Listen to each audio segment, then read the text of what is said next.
The Justin Robert Young podcast is brought to you, as always, by patreon.com/JuRY. Hey, guys, we this is how the show gets paid for. Like, I feel like you guys know this. There's really no surprise there. But I just want to let you guys know that it means a lot to me. And it will never get old for me to let you guys know that this means the world that you guys support me in the way that you do.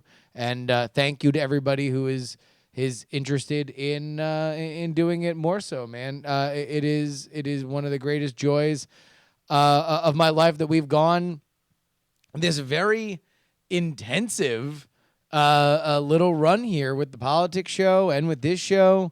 We have broken so many barriers. So thank you guys so much. Now that we are done with the political season, hopefully more. I can do more for you because I will be doing less talking, which will be good because I can do more. Or we can do new shows. We're going to talk about that in the show.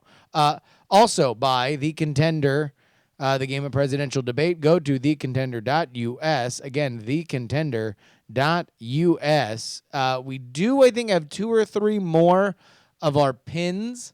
So if you want a shot at our little our pins, go to bit.ly/voting pin. Again, bit.ly/voting pin. I believe we do have 2 or 3 more of those. And that's it. You want to know what? Enough of talking about how we do the show. What do you say we just do the show?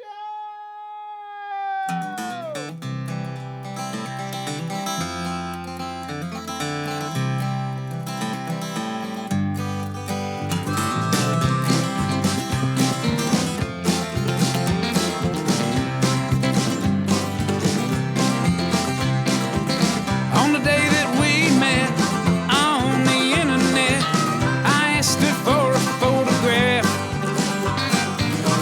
She sent it over to me, said, I know it's ugly. And I said, girl, ugly ain't the half, look at you.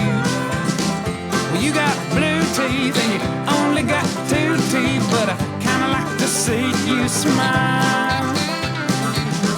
And it appears that over the years you've turned into a big old steaming pile. And she said, yeah, I know I ain't no supermodel. I said, you ain't a hand model, baby, but that's fine, 'cause you're pretty ugly by most people's standards, but you're alright by mine.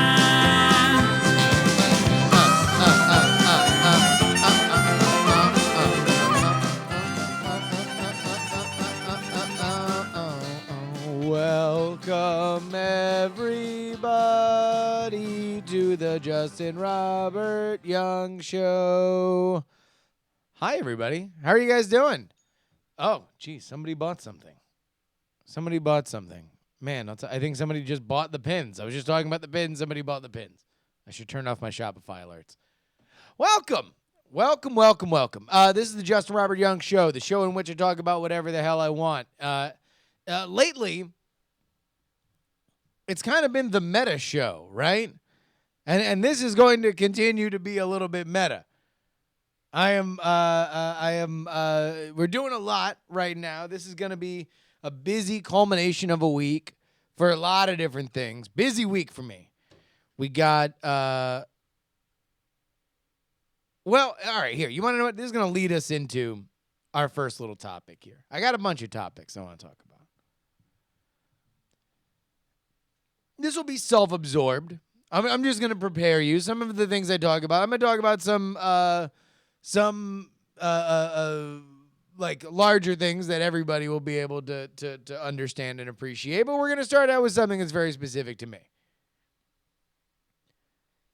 I don't believe that I get a fair shake from systems.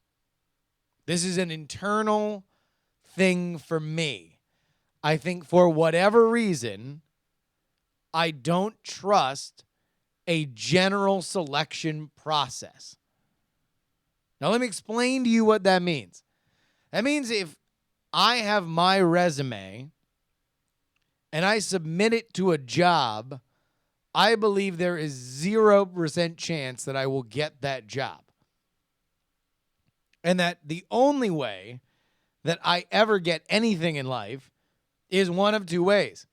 Either one, I just have to do all of it myself. Oh, sorry, 3 ways. Second, I do so much of it that somebody who is within the system that I want to be a part of just recognizes me, right? Or 3, I get some kind of help from within.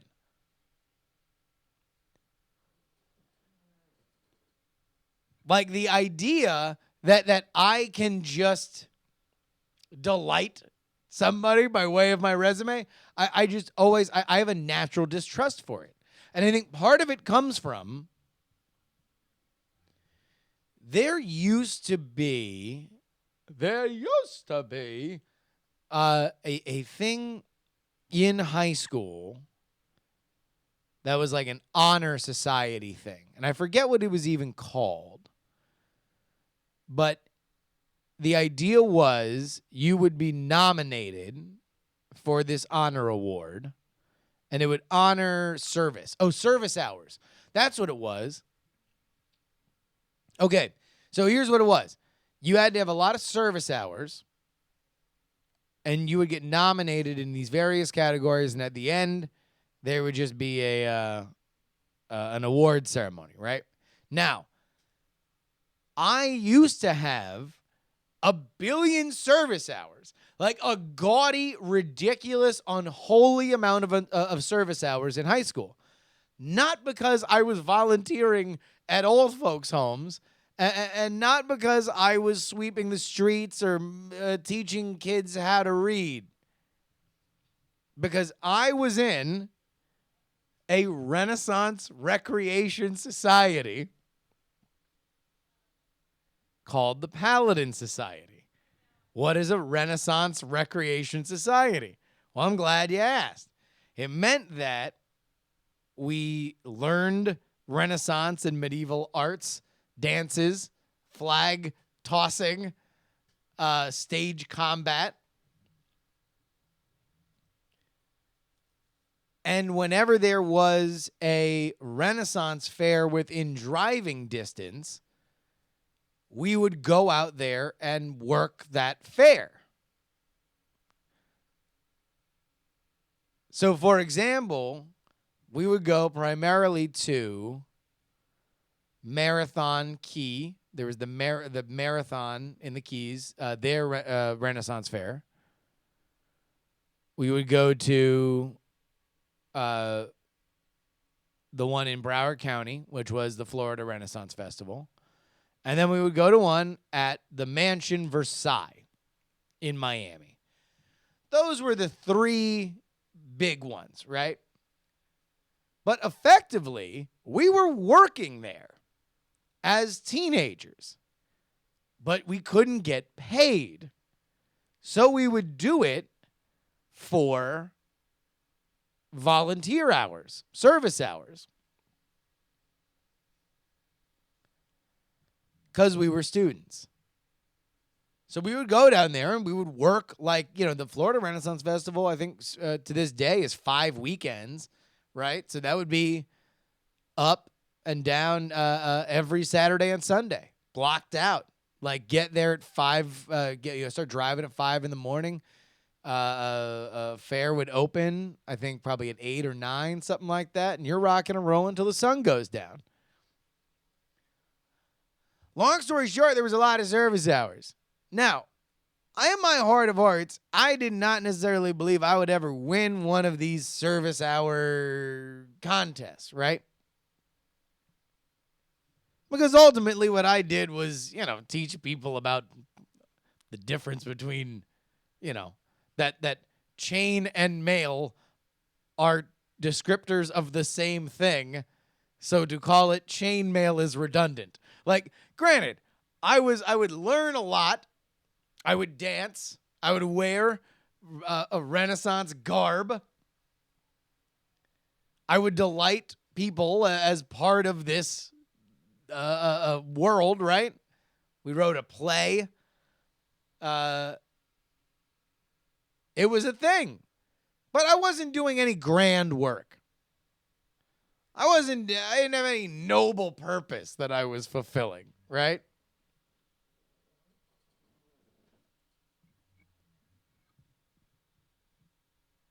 But yet there was this. The people that did win were not simply just there, like, I'm just going to come out and say, I think that they lied on their application. Because all these other people that would win, that would actually win, Captain Jack, there are so many pictures of this. I'll have to publish a treasure trove. The people that would win these service awards were always like they would have gone to Africa and like built an entire city. Like not even like a well or something or a bridge. Like they would construct a city and they would invent languages and then they would create a new representative form of democracy. And they were my age, and some of them I like went to middle school with. And I'm like, I knew it when you were picking your nose. You're not Nelson Mandela. And there's the 13-year-old girl that you had a crush on now 3 years later. It's just like, when I was locked in the prison, I swore that Uganda would one day know true freedom. It's like, no, you didn't do that. You know you did. You were lying. You are a liar.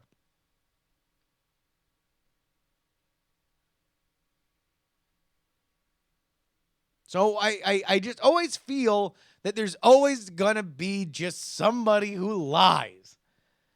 There's always just going to be somebody who is over-promising, right? And I don't want to be the person over promises. So I have this distrust. I have this distrust of larger systems. I mean, this probably bleeds into my worldview, both politically and in life. This probably is an element, some little, tiny little repeating pattern in my head that absolutely informs and poisons my decisions. This all leads up to the fact that I am now at a point in my career where podcasting has gone from an interest and a hobby and a thing I do for fun to a thing that now pays my bills. And now the idea is, well, how do you get bigger?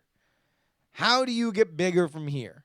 Because it's like, if the point of all this is that I now have all the time in the world to do whatever I want with it, then of course the thought is, let's do more. Let's do it for more people.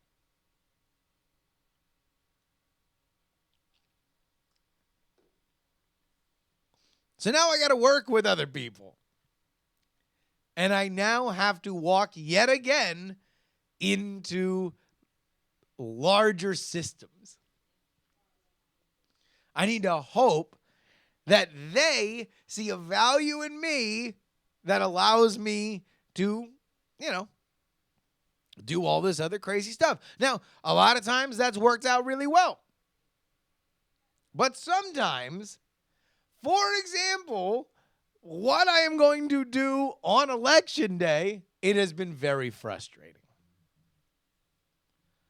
So as you guys might have picked up, I worked at the BitTorrent news network. That is currently an influx situation. So they're not doing anything for election day.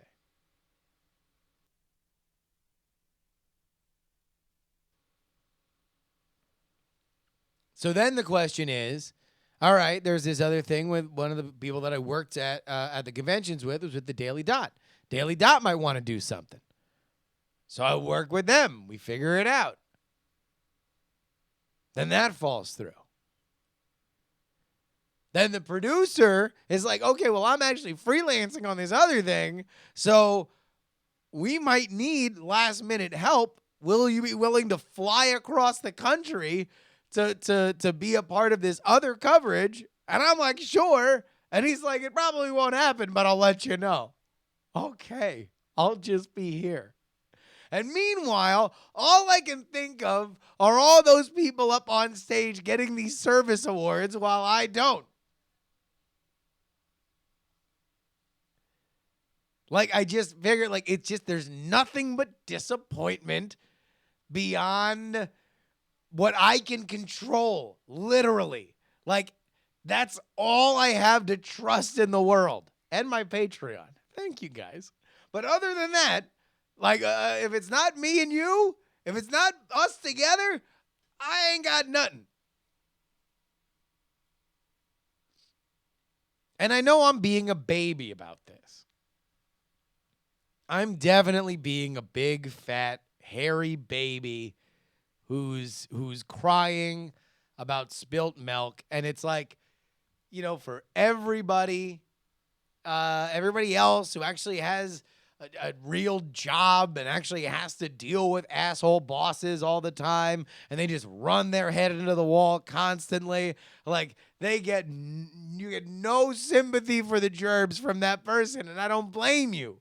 Because you actually have to do stuff and I do not. I'm like, why don't I know where I'm talking about the election on Tuesday?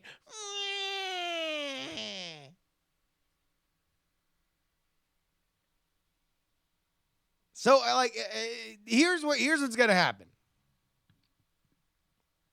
Still might do this last second thing. But either way, Tom Merritt, I believe with Patrick Beja, will be doing election coverage on diamondclub.tv Tuesday starting from, I would guess, like 5 o'clock in the afternoon, East Coast time, until we have a president. I will, if I'm not doing this other thing, I will be doing the Diamond Club thing. So it'll likely be me, old Hollywood Tom, and I believe Patrick Beja.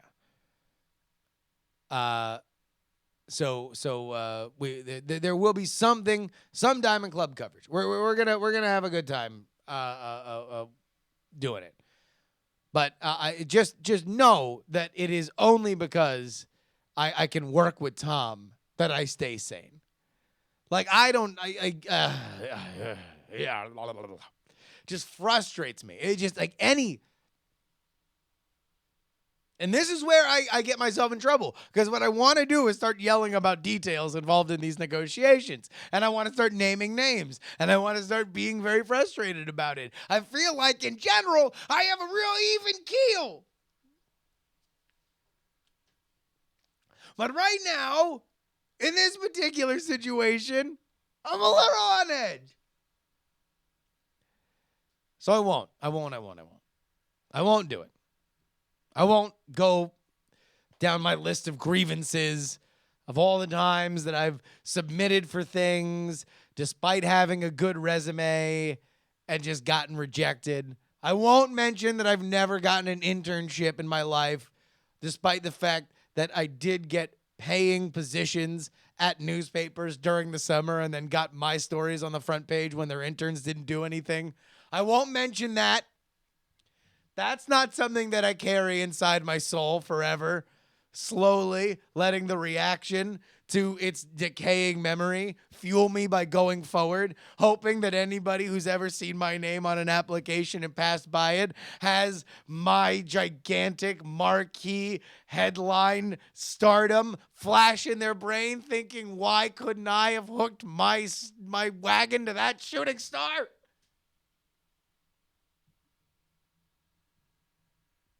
Let's talk about ex-boyfriends on Twitter or Facebook. More of Facebook. I want to ask you guys a question. This is one of those, I'm curious what you guys think.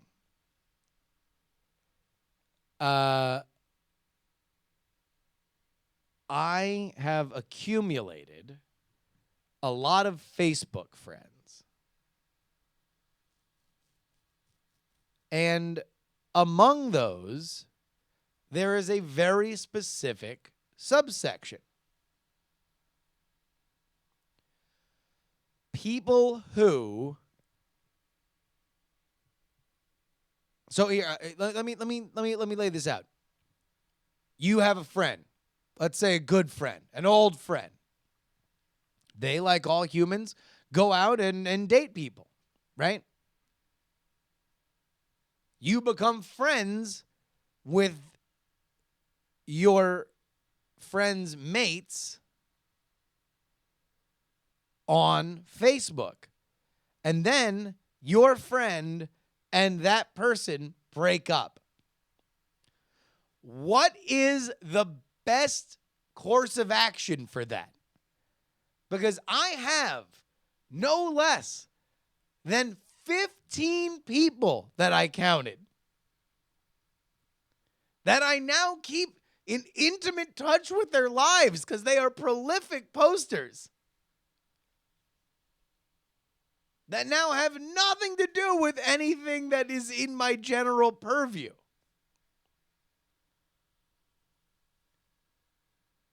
So Crunchy says, I've always wondered the proper amount of time to wait before deleting them. So,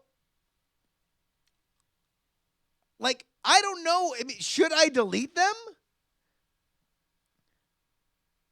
Tram says, let it go. I'm not, listen, I literally could care less whether these people die today or live forever. But that's exactly my question, is if I don't really care about them, then why not leave them on the Facebook thing, right? Like, why not? Who cares? Maybe at some point they will be useful. Maybe at some point they're going to be the hinge of somebody else that I would really like to get in contact with. Maybe at some point they're going to be a connection that I would really like to keep up. It'd be nicer if we were still Facebook friends and I was just like, oh, yeah, I know, you dated Chris. I haven't seen you since then. How you doing?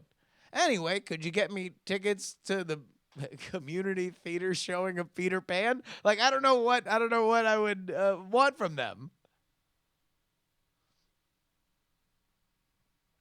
So let me also mention that these are inoffensive follows.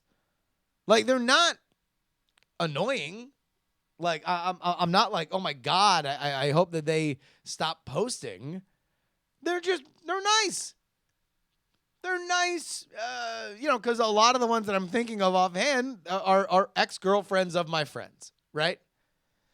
So they're very pretty young women living a South Floridian lifestyle by and large. Not exclusively, but many. So,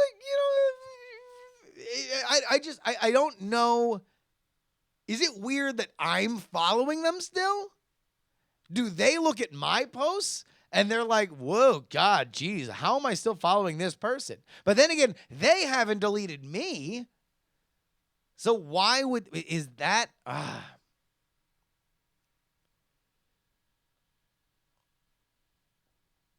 We've gotten some suggestions in the chat room.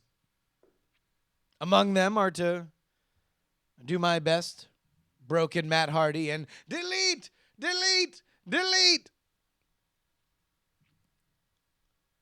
But I don't know. Does anybody else? Because some of them are actually interesting people. And in general, what is the line with being friends with your friend's ex?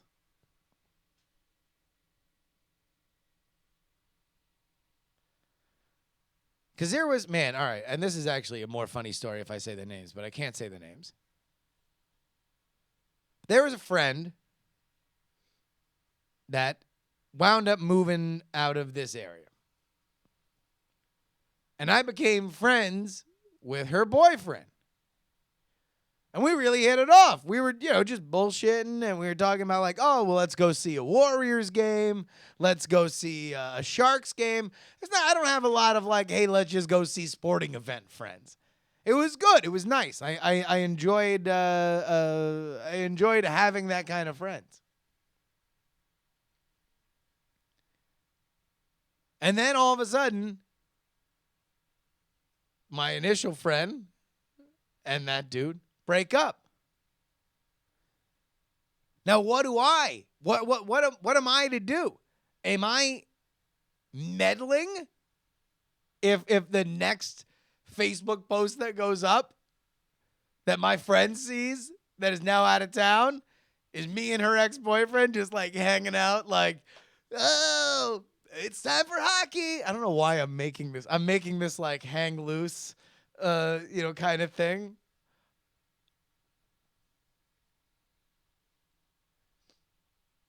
Like that's weird. That's weird. Or maybe it isn't. Maybe it's good. Maybe it shows if it was a fairly amicable breakup. I don't know the details. But maybe it'll be like, oh, good. Look, there's everybody's happy. We're moving on.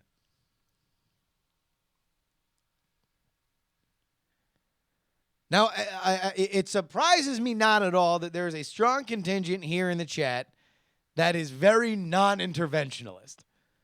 You guys are the know nothing party when it comes to Facebook entanglements. You are just do not engage.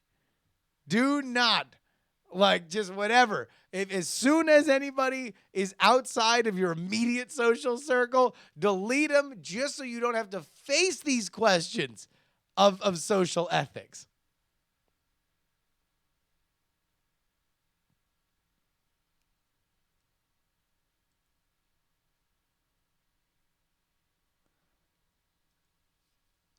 But I don't know. I mean, I'm curious to know whether or not any of you guys have any situations in your lives that deal with this. So go ahead and email me, justinrobertyoung@gmail.com, justinrobertyoung@gmail.com. This would also be a lot easier or this is always a lot easier if someone's not an asshole, right? If someone's an asshole, you just delete them. I also just don't delete anybody on Facebook. That's just the thing. I don't know if I've ever deleted anybody on Facebook. People have deleted me. But I don't know if I've ever deleted anybody. Because I just have so much stuff. Because I always friend everybody on Facebook. So it's just such a gigantic jumbled mess of people's lives that I don't really have a tremendous connection to. Because by and large, people find me through the podcast, right? And so everybody's living their normal lives all throughout the country, if not the world. And I'm just here watching it all go by. Like a beautiful river with so much wildlife floating by. That's my Facebook feed. It just so happens that every once in a while I see a fish and I'm like, oh, you had sex with Chris. I remember you. And some of them are assholes, right? And here's another PSA from your old friend, the Gerbs. Just don't be an asshole on Tuesday. Don't be a dick. Don't be a dick on election day. All right? Can we get an agreement? I want you guys in the chat room. You start. I want you to agree. Please agree for me that you're not going to be a dick on election day. Because I think some people are going to be mad and some people are going to be happy, and that's fine.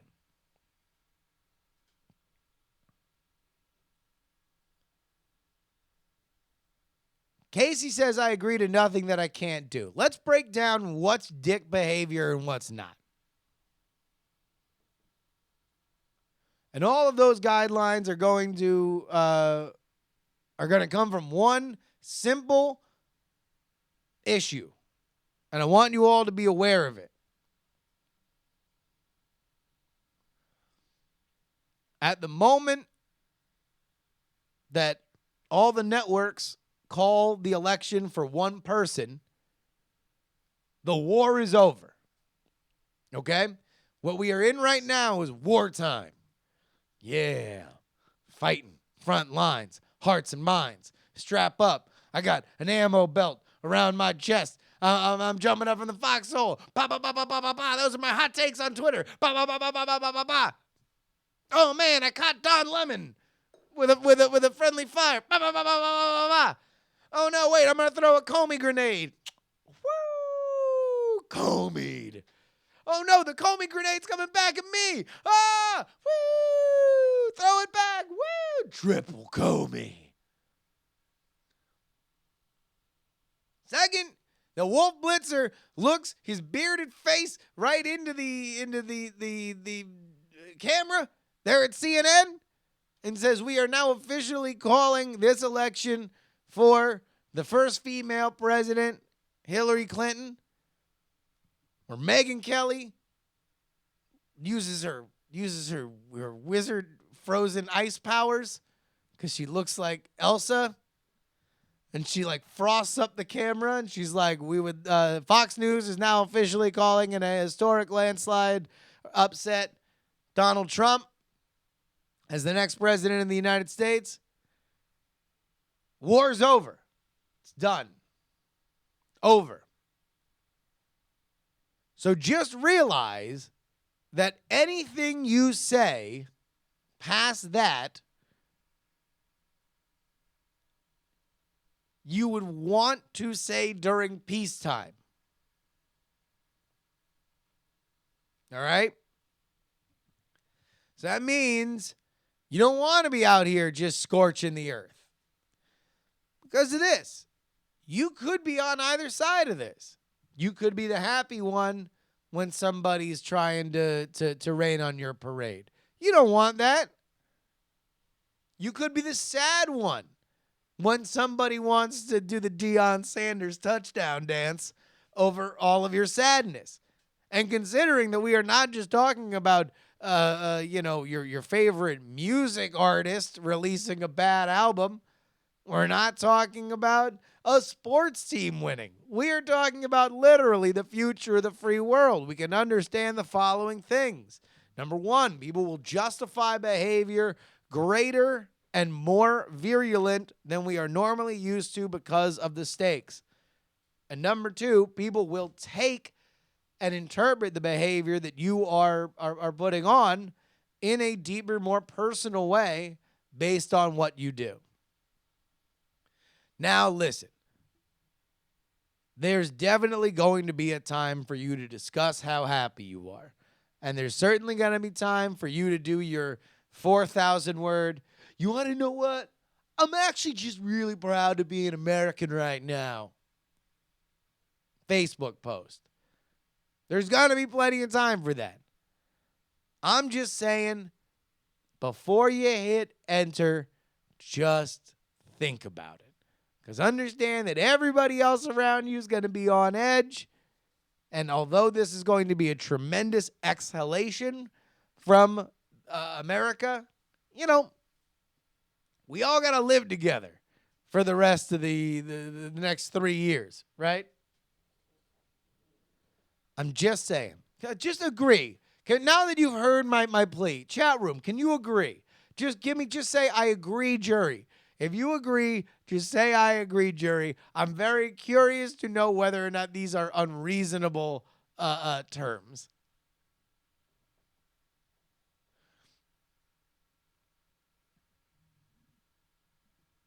Yes, we can, says Todd Nagasa. We have some holdouts. All right. Some people can't, man. Some people are just gonna have to be all fired up. But that's fine. All right, one more question here, and then we'll get into emails. I want to know what you guys would like this show to be. Because right now, I'm in a situation. I do 4 hours of content a week right now. I believe I'm actually done with that. I've done my last 4 hour week for JuRY. because that was 3 hours of politics. That was 1 hour of this show. Now, what I learned about myself doing all of that was that I could easily do 4 hours a day, or 4 hours a week, rather. I was fine. So I would like to do, maybe not 4, but I would like to do kind of more stuff. I'd like to continue to do more than an hour a week, I guess. So forever ago, I promised that if we hit a certain level, I would do a call-in show. And so I want to do that. But the question is, do I want this show to be a call-in show?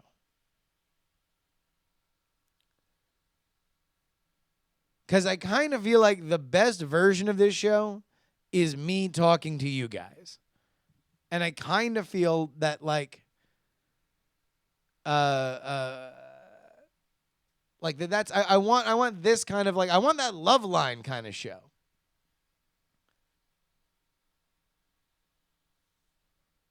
And so I was thinking, like, do I do the first kind of 30 minutes or maybe this is just a longer show? Because the other thing is that, like, I also do another call-in show called Hotline Monday with Scott Johnson.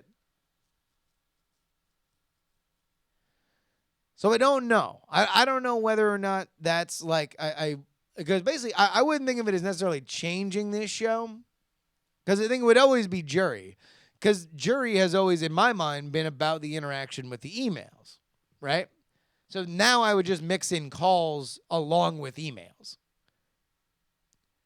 And it would take a little bit of pressure off me to come up with 45 minutes worth of content where I'm just talking by myself. So I don't know. This is all out there. Email me, justinrobertyoung@gmail.com. What you thought. As far as politics goes, I am undecided. I am still undecided on whether or not I'm going to continue with that. I don't know. I can really see it both ways. Because on one hand, I think I built a really cool brand with that. I really like that. That show has more listeners than this show. So it's like it would be kind of dumb to not keep going, right?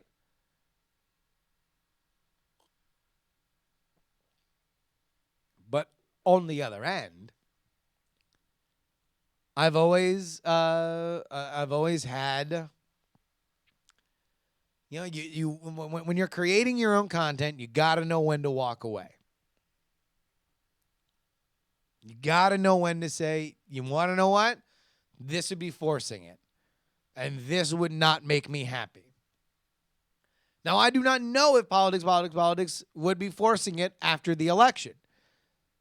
I do know that I naturally tend to get less interested in politics post-elections because I like elections and I don't particularly like politicians. So politics will definitely be at the very least one, or it will at most 1 hour, and that'll be where it is. Anyway, you guys are all, if you support the show, if you listen to the show, then go ahead and let me know. JustinRobertYoung@gmail.com. JustinRobertYoung@gmail.com. A lot of thoughts, and I'm curious to see what you guys think about them. Let's go to our emails. Again, JustinRobertYoung@gmail.com. Put JuRY in the subject line. Put JuRY in the subject line. Waffleophagus writes, first off, I always thought that elves were cool in middle school and high school, so then I thought I was an elf. But if I'm honest with myself, I'm much more gnomish. Namely the fact that at the end of the day, I'm an engineer, which is a very gnomish thing to be. But that's not why I emailed you. I've been working on and off on a project for a while now, and for about 4 months, I just stopped. Certain aspects of the project became too daunting for me to be able to complete on my own. This all went on until the past week when I found a platform that does the majority of the work for me, and now, well, I'm, for a lack of a better word, anxious. Maybe I'm even a bit scared. This project is a new business venture that requires initial capital, and I am very confident in the ability to make a profit and get a return on my investment if I am able to pull off this project. But at the same time, I sit on a precipice. What did you do in your many projects to convince yourself that your time, and in my case, a large sum of money, is worth it?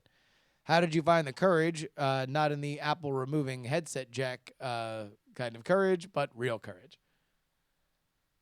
Man, I kind of feel like I subscribe to the baby steps thing. Just do a version of it until the more ambitious version of it doesn't seem so ambitious, and just keep taking those steps. Just familiar. For me, great anxiety has always come in with me admitting to myself that I'm out of my depth. That if I can't work myself into the barbarian charging into the hordes excitement thing, then that's a problem. It means I'm not prepared enough.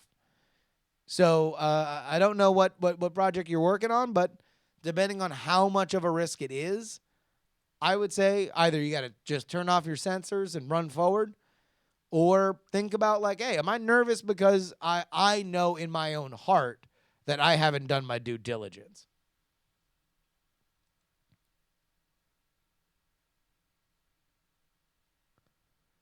Waffleophagus in the chat room says, if I don't put at least a few grand into inventory, the ship will sink.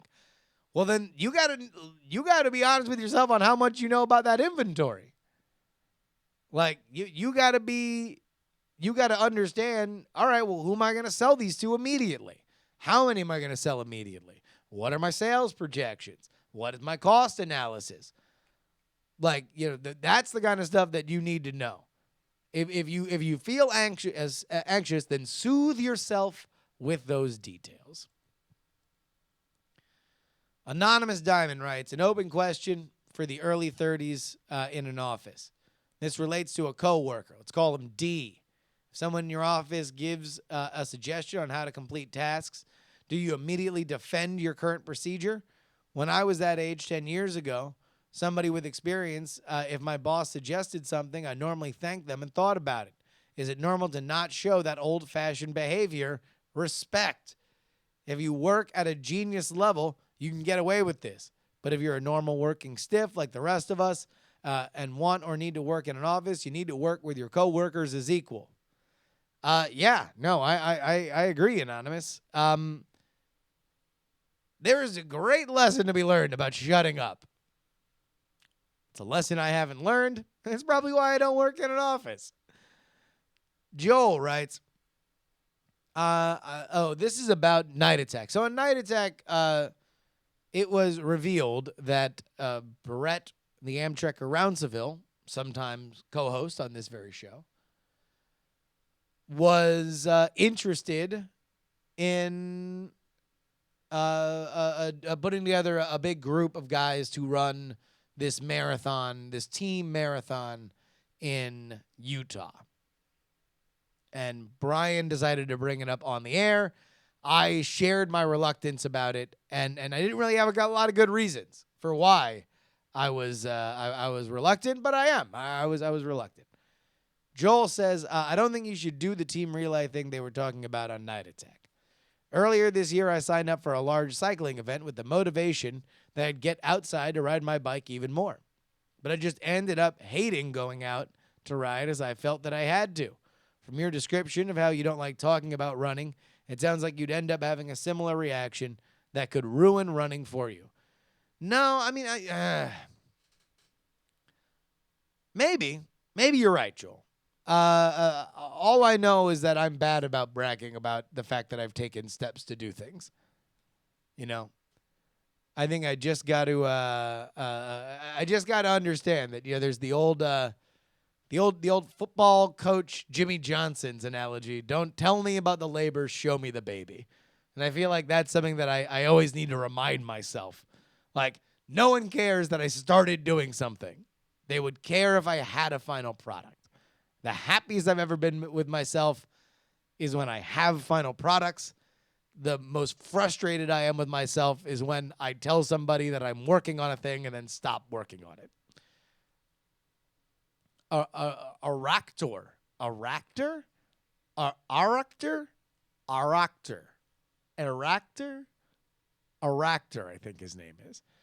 Honest question. How'd you get so comfortable talking to yourself all day? I'm wanting to get into podcasting and I got a couple show ideas, but when I can sit down and start recording, I always get tripped up talking to myself. If I can convince a friend to join me on the show, then I'm much more comfortable having a conversation. But most of the time, I just sit with the mic and me. Okay, so I'm good at talking to myself in a one mic format because I've tried to do it a lot. You know, go listen to the first episodes of JuRY. They ain't exactly great, man. Like they're not. They're really not good. So there is that. Part of it's practice. The other part is you need to figure out how scripted you want that show to be. Because I don't do any prep for anything at all except for the one mic shows. The one mic shows, I have to have things written down because otherwise I start to feel the heat of everybody. I start to be very conscious of the fact that I'm just talking by myself. I'll also say this. I see you and Casey make references, well, be drunk or be high. That to me is a higher degree of difficulty. I think it is a higher degree of difficulty to be a online personality and be drunk and high. It's easier to do it sober. But that's just me. Bob writes, Justin, I need your advice. Hiring a new manager at my company and all the applicants are terrible. Only one of them has the qualifications required for the job, but during the interview, she came off as dishonest and hostile, and I get the feeling she'll just pick fights with her coworkers, show up late, and steal a bunch of office supplies. The next best guy is an unhinged clown. He listed MS Paint under graphic design experience and wrote a bunch of racial slurs in the other comment section. I'm not sure who let him in the building in the first place. Where do you work? I added editorially. The only two other applicants are a joke. A joke beyond the guy who wrote racial slurs? Their applications were filled out in crayon and covers in Arby's horsey sauce fingerprints. They have a few champions on the hiring committee, but not nearly enough to sway the rest of the group. I don't know what to do. I don't want to hire any of these people, but HR says the position must be filled within the week. I wish we could just throw these applicants out and repost the job. Indeed. All right. If you got to hire one of them, hire the most docile. That would be what I would say. You absolutely should. Although somebody also says this might have gotten lost as a tortured metaphor for the politics podcast, which now that I read it, I think it was.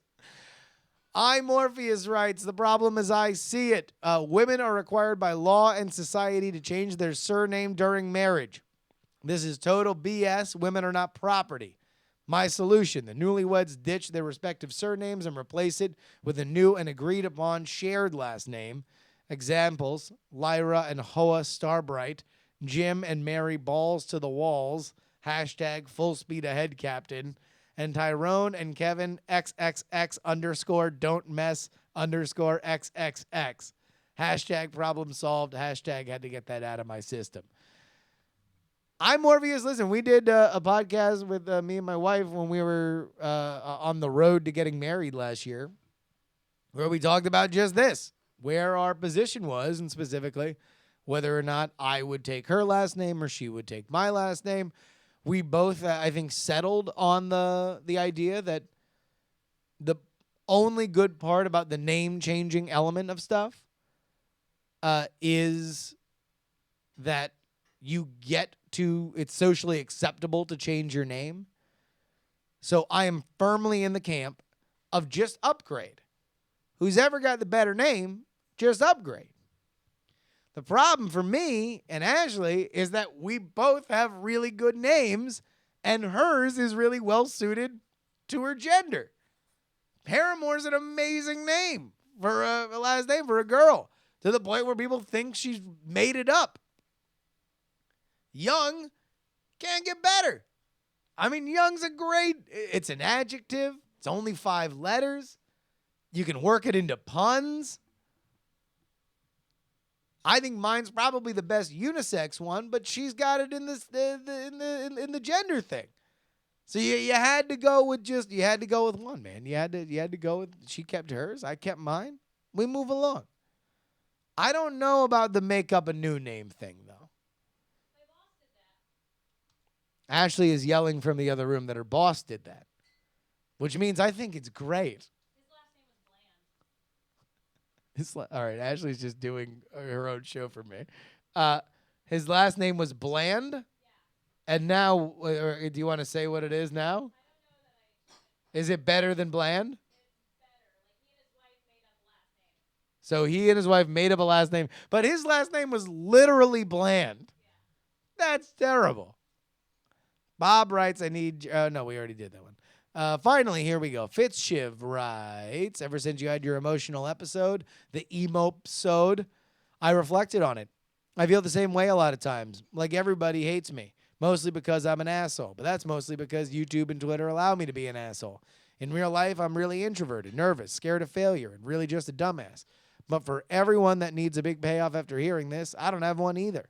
If there was one, I guess it would be that DCTV gives me a place to lurk and type LMAO and be the version of myself I wish I could be in person.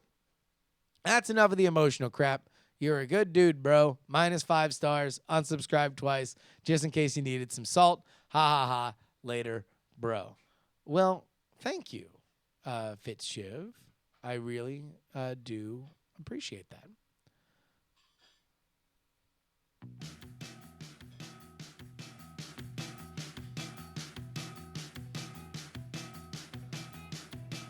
All right.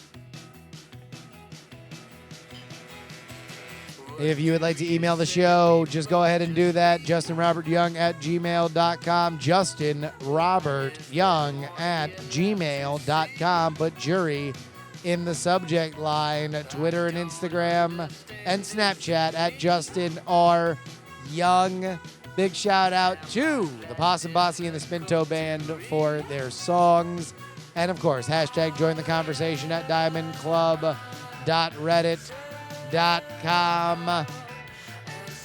Ladies and gentlemen, if you find yourself wondering what to do with your best friend's ex-girlfriend on Facebook, if you find yourself frustrated that you didn't win that service award in high school, if you find yourself about to be an asshole on election day, if you find yourself wondering whether or not you want to call into this very show, well, ladies and gentlemen, allow me to tell you that my name is Justin Robert Young, and I hope that between now and the next time that you hear my voice, you please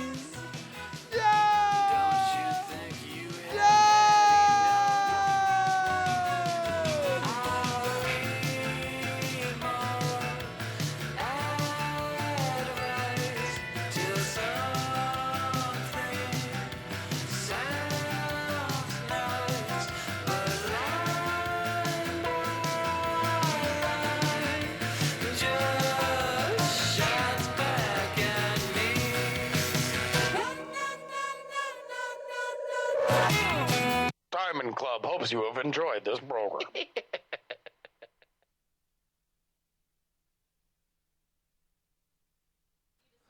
Please don't die.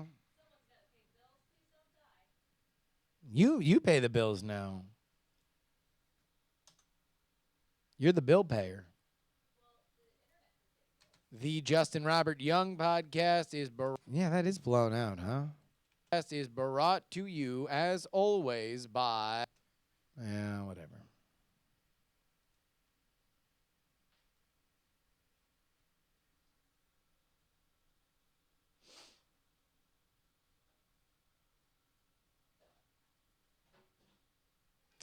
Do.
Particle man, doing the things a particle can. What's he like? It's not important. Particle man, is he a dot or is he a speck?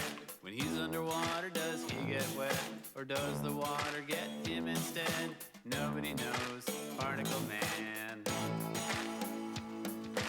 Triangle man, triangle man, triangle man hates particle man. They have a fight, triangle wins, triangle man.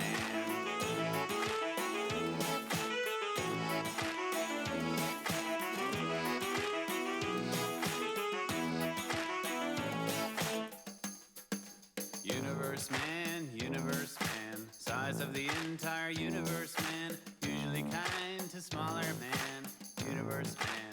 He's got a watch with a minute hand, millennium hand, and a beyond hand. And when they meet, it's a happy land. Powerful man, universe man.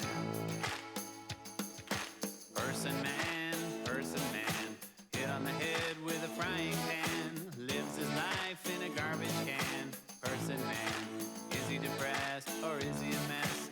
Does he feel totally worthless? Who came up with person man? Degraded man, person man.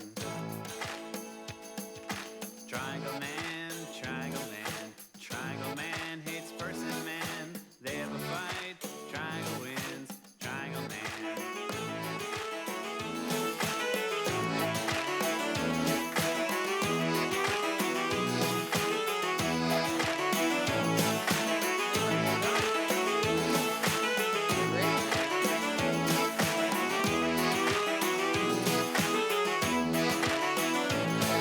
Tunes as a kid?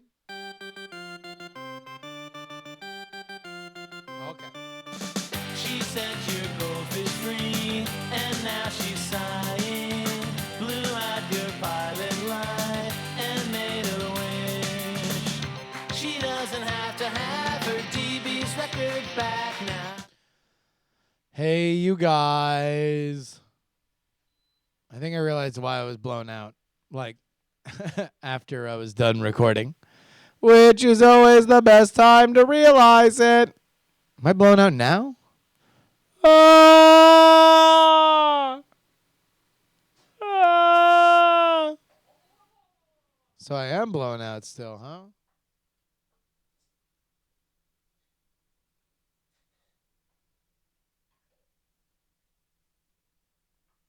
Huh. Huh.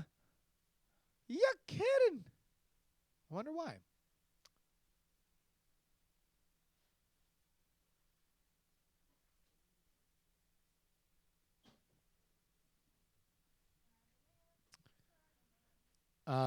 Yeah, sorry to screw that up for everybody. Yorp, dorp, morp, lorp.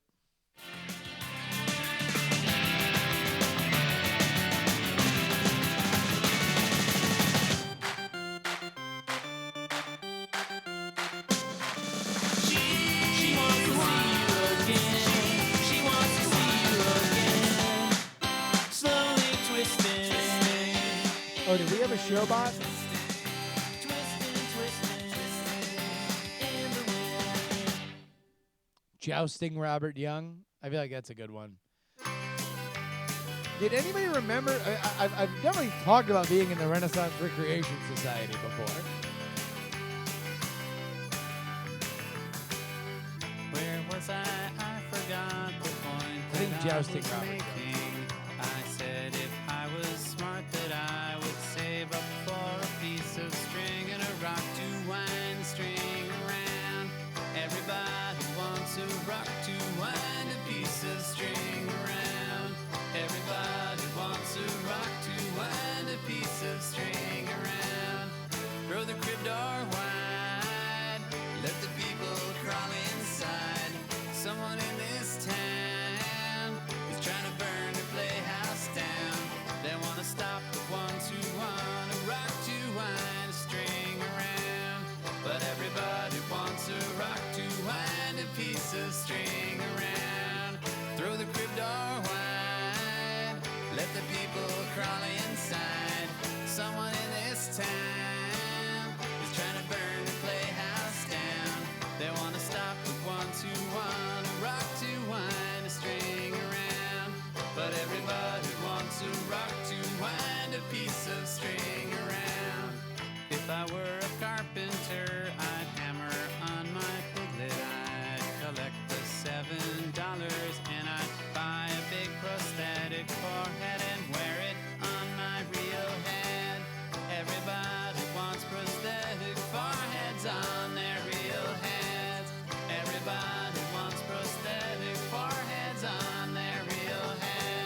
Yeah, Prabhupada, I'm looking at your map here.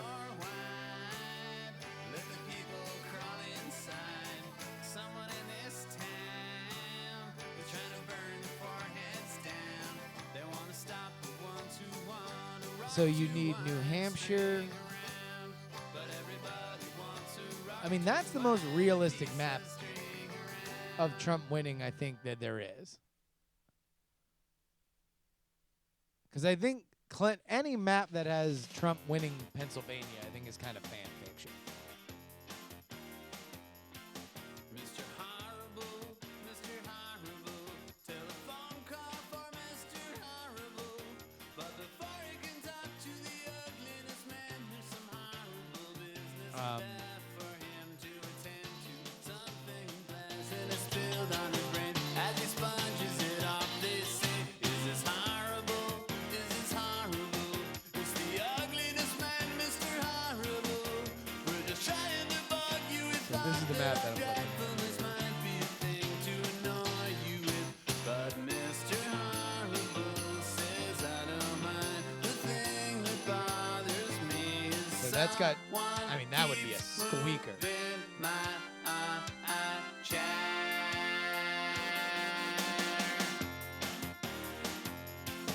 Would you mind if That we means that balance Trump this wins glass North of Carolina, which is tight. visiting friend accidentally was killed? Wins Ohio, which is very tight. Reminder of things we'll forget to do. And wins Nevada, Using the which green that right now, early voting suggests you might already have lost. Mr. Horrible, Mr. Horrible. We're not done with you yet, Mr. Horrible. No, Trump's back way up in Utah. Ugliness man can decide As soon as shit got just close, as Trump. embarrassing as we think. We have to be sure about this, but Mr. Horrible says I don't mind. The thing that bothers me is someone keeps moving my chair. Someone keeps right, let's take a look at Casey. moving my chair.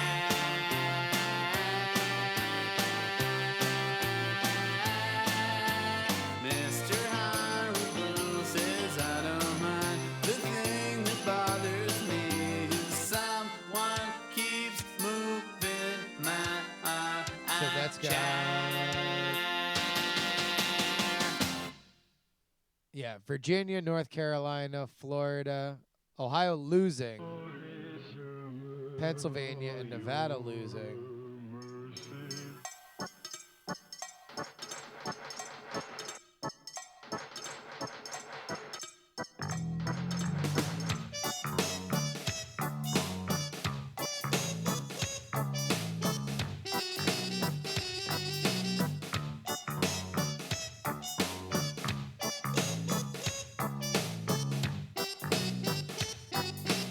Yeah, we'll see. I don't know. I think, Casey, yours makes sense too. Frosty the supervisor lives by himself. All right, guys, we're in the post. I will see you guys a little bit later, tomorrow morning. Usually I can't. I've turned off my hearing aid. Don't say the electric chair's not good enough for king lazy bones like myself.